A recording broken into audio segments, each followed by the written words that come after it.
All right, so more of those pro-Palestinian demonstrations we've been covering on college campuses across the country. That was Yale. Dozens of arrests made there early in the day today as students camped out in tents over the weekend and called for the university to disclose its investments, pull money from weapons manufacturers in countries tied to Israel. We've seen the other encampments growing at schools.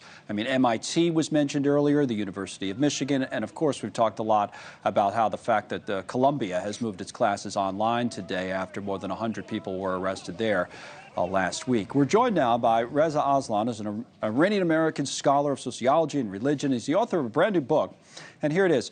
It's a kid's book about Israel and Palestine. Reza, I've been looking forward to having you on the show, and I'll just say off the top that your book you wrote years and years ago, it's the famous book Zealot, was probably, of all the books I've read, I think it might have made me think more than any other book. So when I heard you wrote another book, I said, well, I got to read it. And then to hear it was a children's book, she said, you know what, I'm going to read it anyway. But I'm fascinated by the fact that you chose this topic as a topic to target towards children. Why? What was the goal of this book?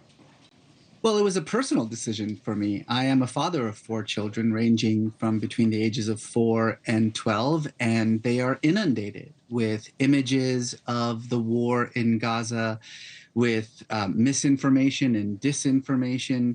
And they have a lot of questions about what's going on, and especially because the death toll for children in Gaza, which I believe UNICEF now says is about 13,000 children, is something that makes this an issue that all children everywhere in the world should know about. And I wanted to create a book that really gives both sides of this argument in a fair and equal way, doesn't blame one side or the other for the failures, recognizes that both sides have done a lot of things wrong, that both sides have caused a lot of fear and anger in the other, but that the challenge here, especially for children, is to just simply be able to see the other side in this argument, in this conflict. And that in and of itself, that ability to show empathy for both sides is, to me, a kind of superpower that children have, which will hopefully make them the generation that can probably, hopefully, do something about this long-standing conflict. I completely agree with you on that fact that that's the way children approach things, because they don't have these built-in biases like the rest of us have. They haven't had time to develop it. I have one excerpt from the book, and we'll have another one as well, but